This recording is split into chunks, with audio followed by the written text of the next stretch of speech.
fitness fat. So let's talk about this workout.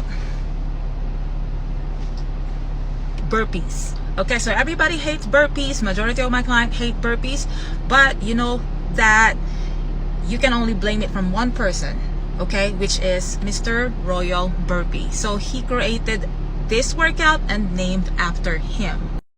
Mr. Royal Burpee is an exercise physiologist, and while he was getting his PhD at Columbia University, he invented and created this workout, burpees, on 1930. Royal Burpee is an avid camper and bodybuilder, and he works at YMCA New York. So since he want to test the people's fitness level, that's why he created this workout, burpees. So blame him, okay? Not the trainer, not us instructors who's teaching you guys, but blame Royal Burpee.